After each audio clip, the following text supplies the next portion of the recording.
Welcome to Gardening with Gutner. I'm your host, Todd Gutner.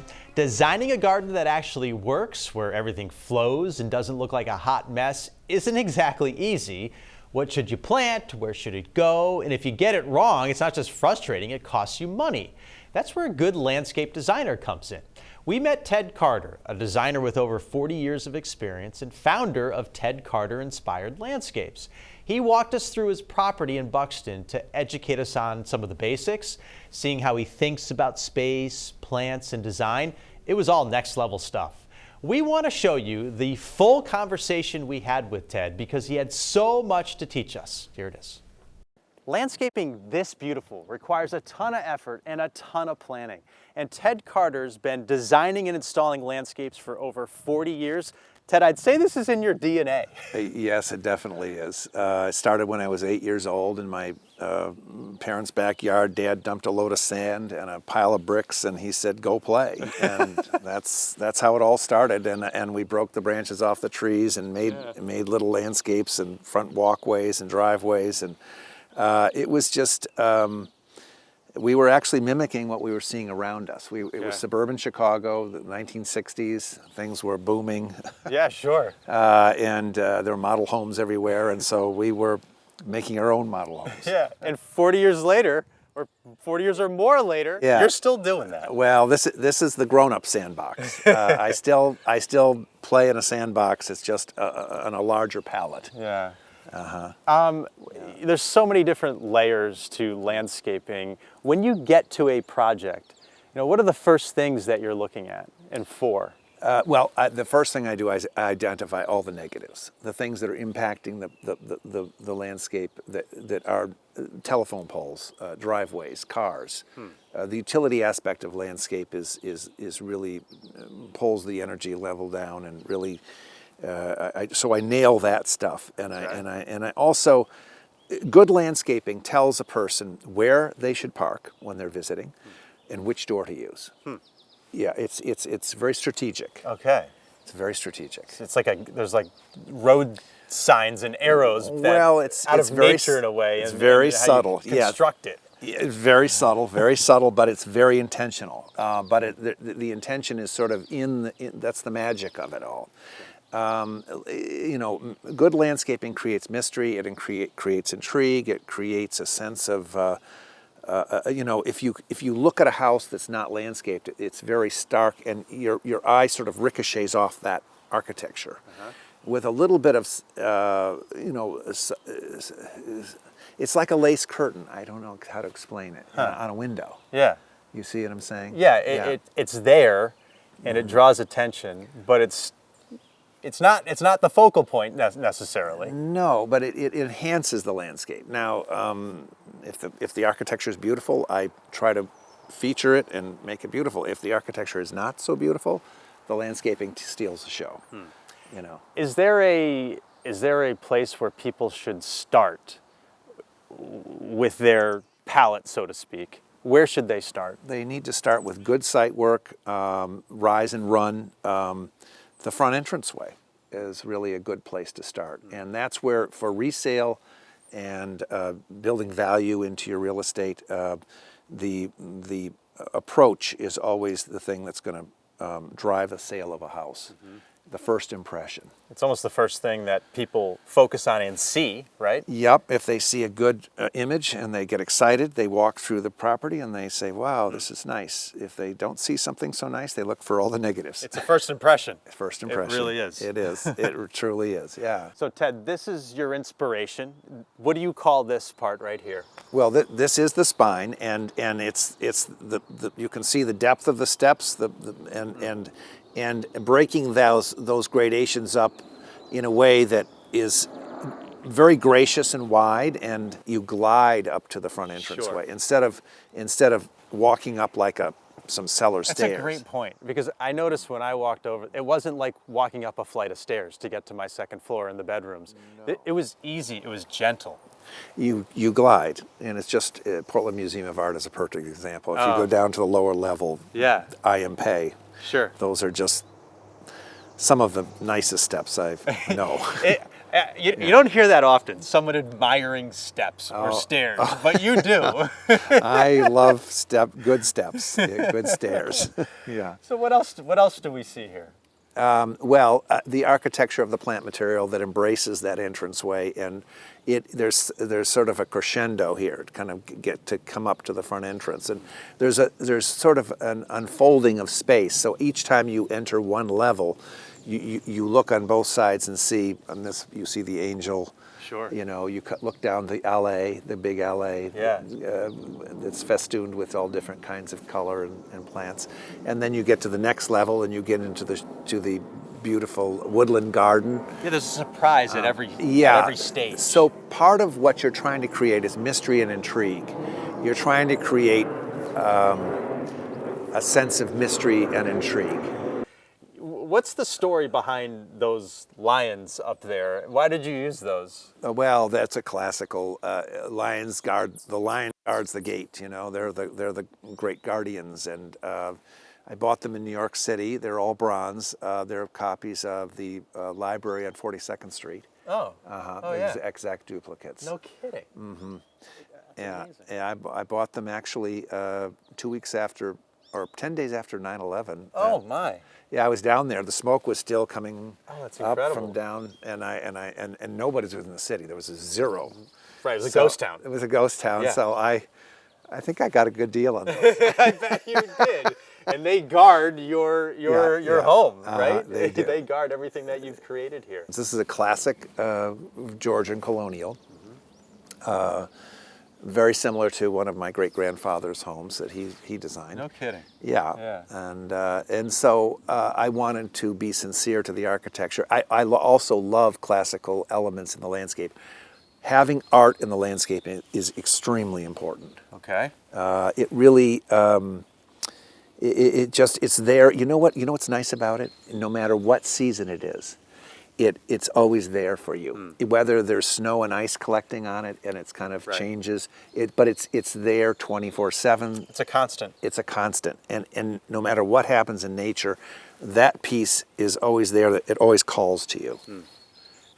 I noticed a lot of height in here. Was that intentional? Oh yeah. Well, so one of the things, a lot of times I will actually site a house for a client, and I determine where the first floor elevation is going to be, how it will sit in the ground, and how the landscaping works around it. Sometimes I get called into sites where it's sort of a missed opportunity, so to speak. It's already, all those decisions have been made, and I have to try to make it. You have to correct it, maybe. I have to make it. You got to work with what you got. Right. What was there. Right, but I try to create some interest, even though those things have already been decided upon. Yeah. So it's more challenging. I like to get involved early in the game. Okay.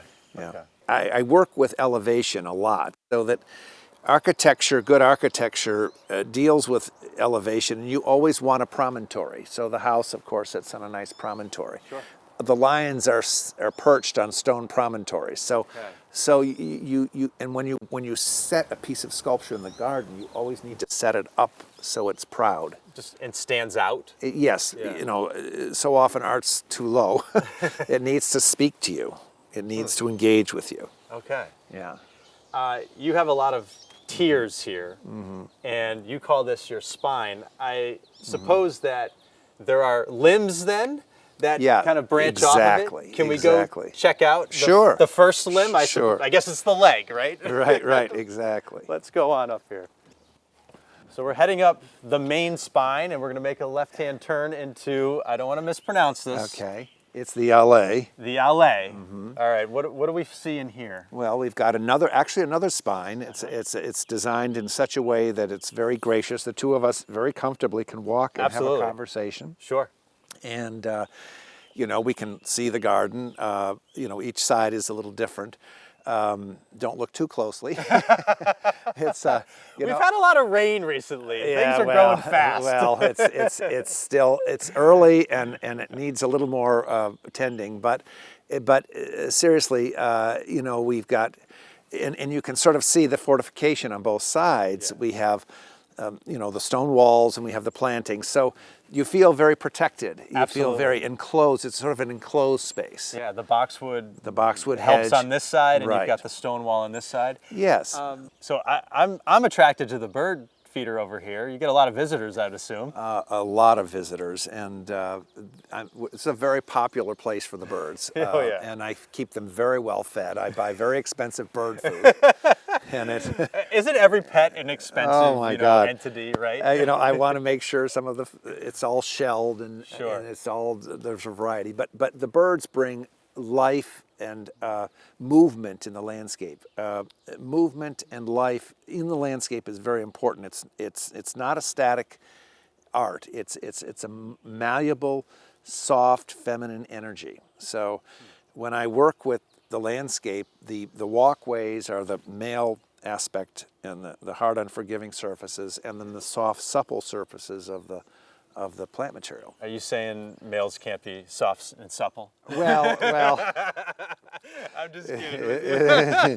it's sort My of, wife would say that is an accurate statement. Husband. we tend to be a little more rigid sometimes. Yeah. Oh yeah. But you need one for the other. You need in Japan, they have freedom through discipline. They have a term called freedom through discipline. So if we show some good solid discipline in the layout and the design, then we have the freedom of bringing in softer, more supple, more flowing material. Oh, so it's that balance. It's like a yin and yang. Correct. Oh, because that's so interesting. Yeah. you can appreciate one for the other. If everything's, people sometimes design these crazy walkways and then the plants are like this, it's just everything turns to mush. But if you have rigidity and discipline in the hardscape, you really can, you're free to express yourself in a more flowing, creative way with plant material. Yeah, way more flexibility. Way more flexibility. Interesting. So in the landscape, we have classic, iconic pieces. The lions are guarding the entranceway to the home. And then St. Francis, of course, is always a great iconic piece in the garden. Yeah. It's just, there's something very restful. We have the bird bath, and our kitchen window is right there. So you look out this I way. look out and I see the bird feeders, Right. and I see the birds bath. bathing, and they're bathing in the bath, which is so cute. Yeah. And in these iconic pieces sort of hold a presence. There's a presence here. It's a sanctuary. And this is a woodlands guarded with painted ferns and violas and pansies. And it's just really beautiful with gallium, sweet woodruff. It's just a very,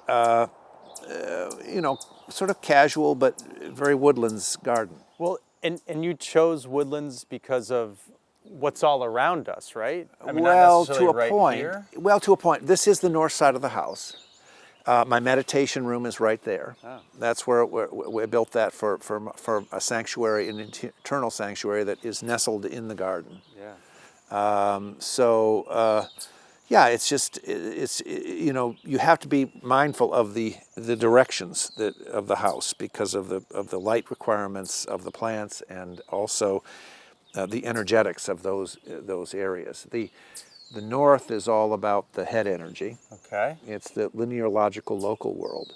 The south is all about innocence, trust, play, and love. The east is about bringing new things into our lives. Wow. And the west is moving into the great unknown. Oh So, boy. yeah. There's a lot to think about there. Oh yeah. No. I mean, this is a very there's a very spiritual aspect to landscaping, but you can really, it's very powerful. And you try to work in all of that spirit into each of your projects. Well, I do it. Sometimes I just don't talk about it because some people. But you know it's there. I know it's there. Some people get freaked out with it. Of course. So, I just try to be mindful of it. And basically, I feel like I'm being spoken to. That it really has never been about me at all. It's always been, I've just been the receiver of information that I try to help other people manifest their environments and their creations to really be sincere to who they are and sincere to the architecture of the land and the landscape around me. So everything is very it's a wonderful expression of creativity in a very natural form. So the layering of a landscape is very important in the design process, and layering is comprised of many things: of evergreen and deciduous plant material, and how it sort of sits in the landscape. This is a bird's nest spruce, and as you can see, this actually is a layered plant. It totally is. It has different layers, Sure. but that's what I'm talking about, is a layering. You can see behind it the barberry that gives a little bit of red blush, a little change in color. Stephanandra behind, further back. Oh. I have, the birds are everywhere. Yeah. These are the hornbeams, the European hornbeams behind it. But, of course, this vision will change completely in December. I mean, it will, you have all the foliage will drop. Yeah. And the evergreens will come forth. All the stone walls come forward. They become a central feature. So the evergreens and the stonework become a second feature in the summer months. You have to think of all these planned for them. Sure, because it's sort of things fade in and come forward. It's that movement of ever-changing, malleable, soft, feminine landscapes. Yeah. I mean, that's what it really is all about. I mean, and the colors are important, bringing color in. So much color can be brought in just by working with the plant material itself without getting into perennials and flowers. Sure.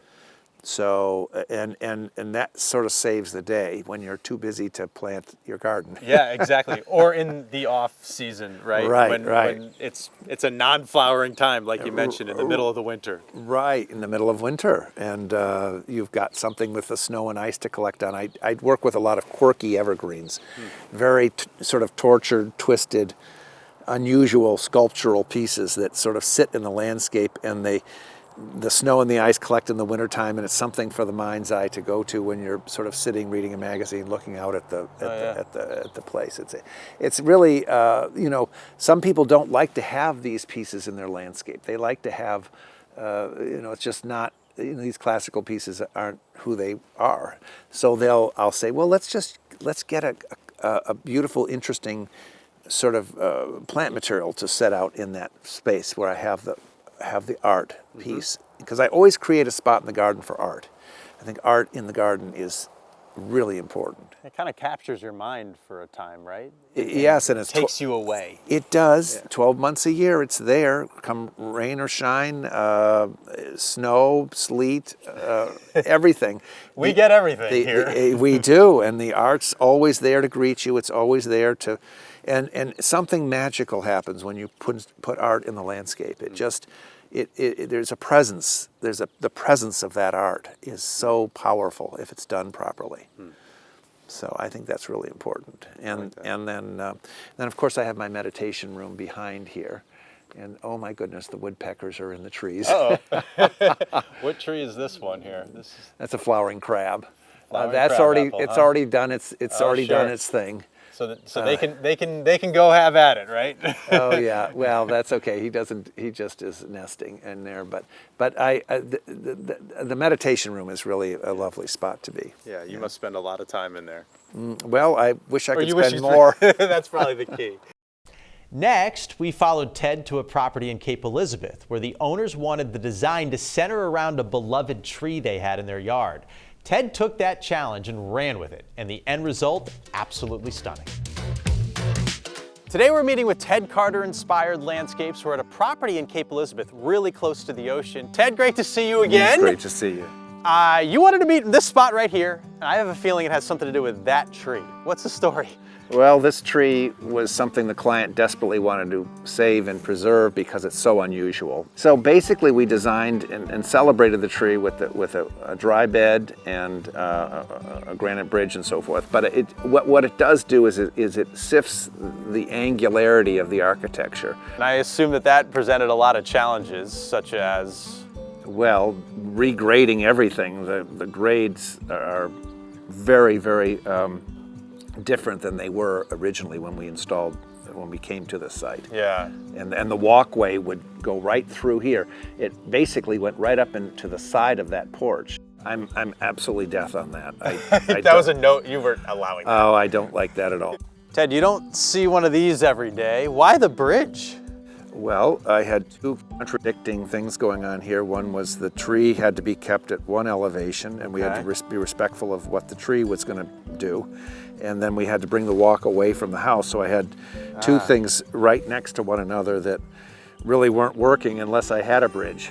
At the top here, this slab, that's an impressive piece. All right, so that's from Washington, Maine. Well, it's the header stone. It's the stone that's really, you have to have a place where things start and emanate from. Okay. And I wanted to call that space out. So now we're into the landscaping part. You've selected a number of plants here. Yes.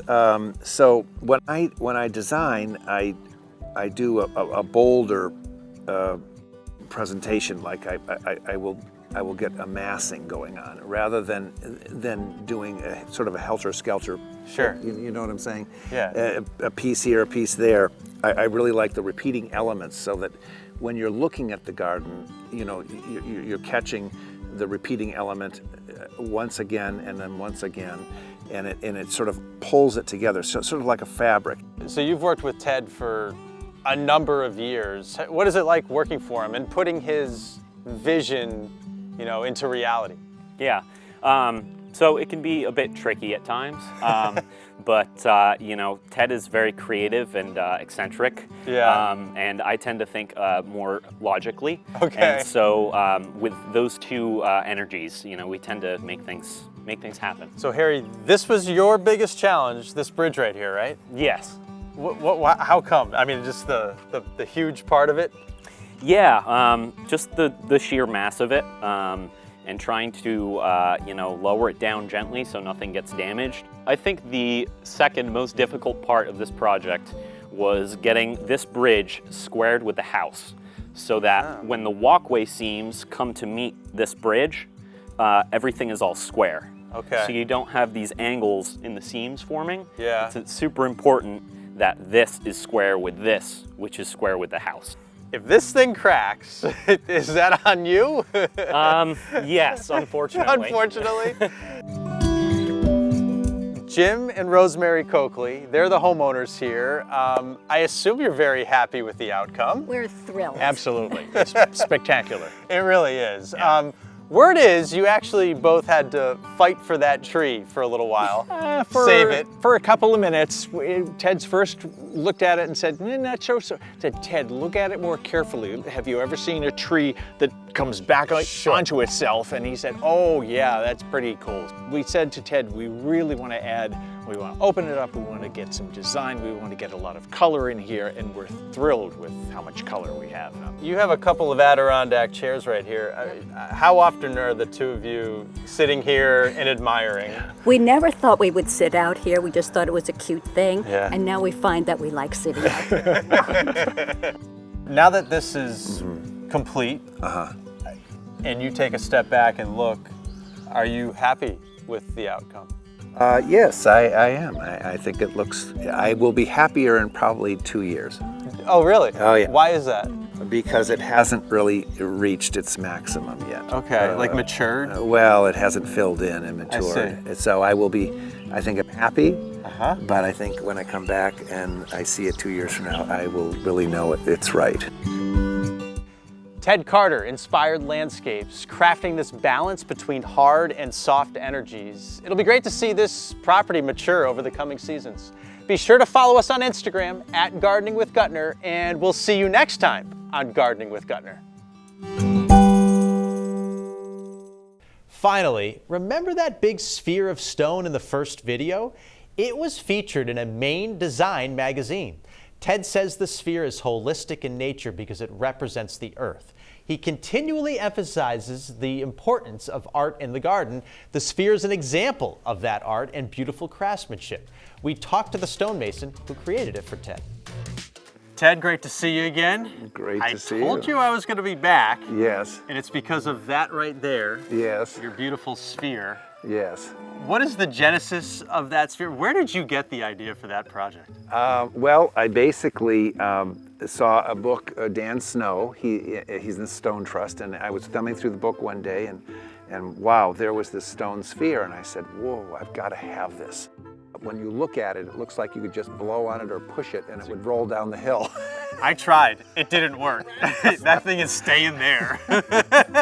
I know, it's sort of interesting. People drive around the corner and they stop and they go, what is that? Art in the landscape is really an important piece. If you look at the compass rose in the center, the mimicking of this spherical arrangement is this, then you've got the round circular. It all lines up, So we call that in Japan, that's called Ming Tung. That's where the energy pools. We're heading down your grand entrance, down close to this pooling energy in the compass rose. Right, exactly. The sphere is holistic in nature. It's just, that's our Earth. We're all one, when we step back from the planet and we look at it, we're all on this planet together, whether we like it or not. My team built the base, and then Dan Morales-Walsh and his team built the sphere. Okay. And so Dan is an amazing mason, and I have great love and respect for his work. Dan Morales-Walsh, Maine Stonescapes. You're the man that created this right here. Give us some stats. Throw stats at us. It's got a 5-foot diameter. We shipped in a triaxle, 22 tons of granite from New Hampshire. How long did that take you? 3 of us, about 3 weeks. How did you actually physically put it together? Yeah, every stone there's always a rhyme and reason. We started at the bottom and tried to do a full layer before we went up too high. Okay.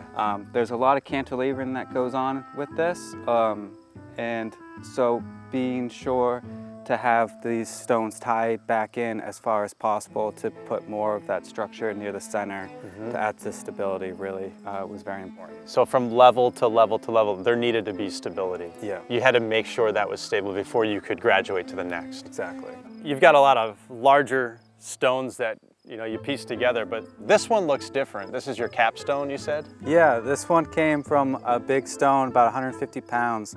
We had to get one that big because it has quite a bigger diameter than the rest of the stones. And we shaved it down over the course of almost a whole day of just shaving it down, shaping it, checking to make sure it was right. It's amazing and perfect, but you look at this and you actually see imperfections in your work that you did. Where and how and why? What's going on there? There's always concessions when you have to do stonework. You're working with an imperfect material, trying to make something perfect, and something's got to give. So always keeping moving, but I see a lot that we could have done. Your eyes don't see it, my eyes see it, and I can't look away. When Ted reached out to you to take on a project like this, did you have reservations at all? Not one. Not one? Yeah. Why? I love complex projects. The more complex, the more excited I get about them. And when you have something like this, I was definitely very excited. I mean, you had never done one of these before, right? Correct. This is your first. Yeah. Is it your last? I hope not. Is this the ultimate, though? Is this the pinnacle of statement pieces for you? Well, it's certainly, yeah. I mean, but I believe that it's sort of kind of go big or go home kind of thing. It's like let's just do it. It's important to support the arts. It's important to support these types of things because they're rare and they need to be. People need to be supported in their artistic endeavor. Does this no. quench your thirst? No, eventually I'll probably rip all this out of here. Start again? I'm going to start over again. Seriously? Oh, hell yes. Well, this but this will stay, I think, right? Of course this will stay. So there it is, the story of the sphere. Not just a three-dimensional circle, but a work of art. Follow Dan's journey on Instagram, follow Ted's journey on Instagram, follow our journey on Instagram. And we'll see you next time on Gardening with Gutner. Thanks so much for watching. Hopefully you picked up some inspiration from Ted. He's truly brilliant, and we had a great time learning from him. Be sure to catch more Gardening with Gutner on New Center Maine Plus. And don't forget, get your growing going with Gardening with Gutner.